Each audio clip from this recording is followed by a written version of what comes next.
Hello, what up everyone? Another day, another verse na naman tayo. Day 201 and dadako na po tayo sa panibagong book. Nito yung aklat ng mga mangangaral or Ecclesiastes. Our verse for today, Ecclesiastes chapter 2 verse 21 hanggang 23. And sabi dito, dahil kahit magsikap ka gamit ang buo mong talino, isip at kakayanan, iiwan mo rin ang lahat ng pinaghirapan mo sa taong hindi naghirap para sa mga bagay na ito. Ito man ay wala ring kabuluhan at hindi makatarungan. Kaya ano ang makukuha ng tao sa lahat ng pagsusumikap niya rito sa mundo?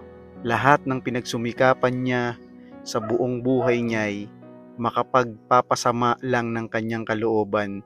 Kaya kahit sa gabi ay hindi siya makatulog, wala rin itong kabuluhan.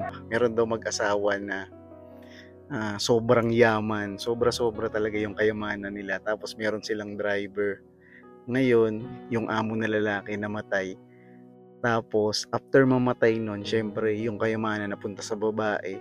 And then, itong babae niyang amo is nagkagusto yung babaeng amo dun sa kanyang driver. Sila yung nagkatuluyan after mamatay nung amo na lalaki. Habang nagda-drive sila, nung amo niyang babae na bago niyang asawa, kumbaga, nag-uusap sila tapos sabi ng driver, akala ko dati habang nagtatrabaho ko, ang pinagtatrabahuhan ko yung amo ko. Yun pala, baliktad pala. Yung amo ko ang nagtatrabaho para sa akin. Bilang tao, hindi talaga natin hawak ang ating mga future. Biruin mo yun dun sa story. Nagpakahirap yung amo na lalaki para magtrabaho at ibigay yung the best niya, yung isip, yung dunong niya, yung lakas niya, yung mga diskarte niya, kung ano-ano pa para yumaman, umasenso.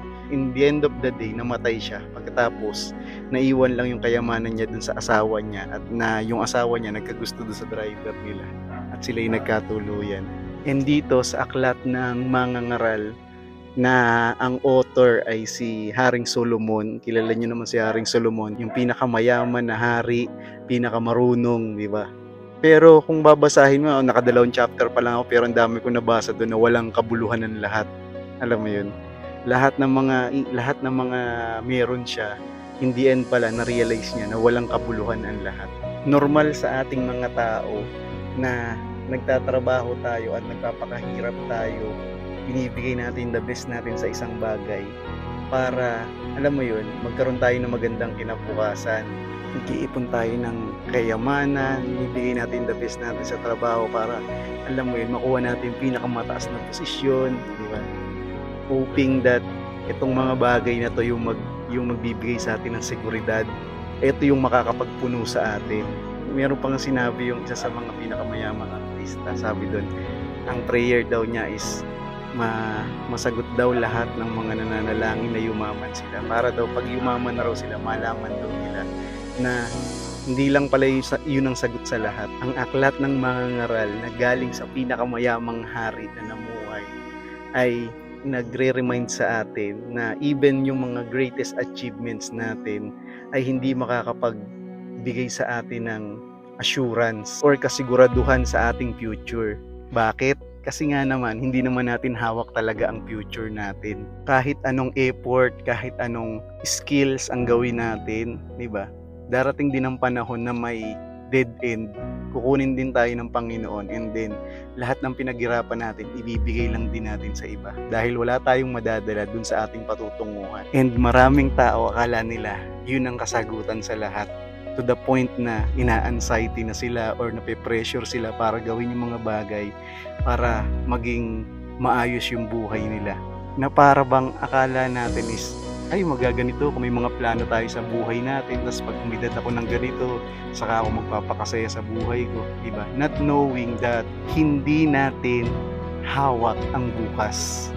Naalala ko yung isa story sa Bible na yung ang dami niyang inani tapos hindi na magkasya sa kanyang barn. Sabi niya, ano kayang gagawin ko? Sabi niya, alam ko na, papagiba ko yung barn ko tapos magpapatayo ako ng isang mas malaking barn. Sabi niya.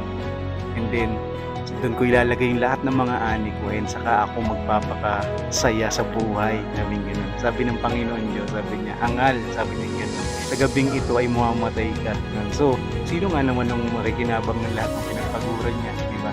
Hindi ibig sabihin nito ay huwag na tayong magtrabaho or magsumikap sa buhay. Tama ang magsumikap at mag-ready para sa future natin. Pero wag to the point na parang yun na yung pinakamahalaga sa atin. Yun ang source ng security natin. At ang pag-asa natin ay nasa ating yaman or nasa ating mga achievement sa buhay. Kung ang identity natin ay nakaasa lang sa ating yaman, accomplishment, posisyon na meron tayo or kapangyarihan na meron tayo, madidisappoint at madidisappoint lang tayo dahil hindi natin hawak ang bukas. At tunay nga na temporal lang ang lahat ng bagay dito sa mundong ito. Wala tayong control sa anumang mangyayari sa hinaharap. Ini-invite tayo ni God na magsumikap tayo ng may buong katapatan at i-entrust natin sa Kanya kung ano man magiging resulta. Na yung value natin ay susukat siya dun sa relationship natin sa ating Panginoon. Yun ang mas mahalaga kaysa dun sa mga bagay na tinatangkilik natin or nakukuha natin or mga kayamanan natin. I-acknowledge natin na tayo ay pawang mga steward lang. Pinagkatiwala lang sa atin ang lahat ng mga bagay na meron tayo. In that way, mababawasan ang ating anxiety, yung stress natin sa paghabol sa, sabi nga doon sa libro, para daw tayong humahabol sa hangin. Paulit-ulit na sinasabi yun, walang kabuluhan ng lahat, para lang tayong humahabol sa hangin. Kaya merong mga tao na pag nawala na yung yaman nila, parang pakiramdam nila wala ng pag-asa, kaya tinatapos na nila yung buhay nila. Kaya ang gandang mag-aral ng salita ng Panginoon kasi nalalaman natin na yung pag-asa, yung value natin ay nakasalalay dun sa relationship natin sa ating Panginoon. Kapag nalaman natin yun, mas masarap magtrabaho with excellence knowing that si God yung boss. At hindi natin dapat na kinokontrol ang lahat ng mga bagay dahil ang totoo, hindi natin kontrolado ang lahat ng mangyayari. Wala siya sa mga bagay na na-accomplish natin sa totoo lang. Kagaya dun sa sinabi dun sa verse natin ngayon, iiwan din natin ang lahat ng yan. Kung saan man tayo pupunta after this life, hindi natin madadala lahat ng mga nakuha natin or na-accomplish natin dito sa mundong to. Temporal lang lahat at iiwan din natin yan dito. Ito galing to dun sa nagsulat ng aklat na to, the richest king and the wisest king. Tapos sasabihin niya, walang kabuluhan ang lahat. Diba? All is meaningless. Sabi pa nga niya, dapat daw mag-enjoy na lang tayo. I-enjoy daw natin kung meron tayong, kung ano yung meron tayo, i-enjoy natin. Hindi yung parang nagpapakahirap ka, nagkakandako ka pagtatrabaho, tapos hindi mo na na-enjoy yung buhay.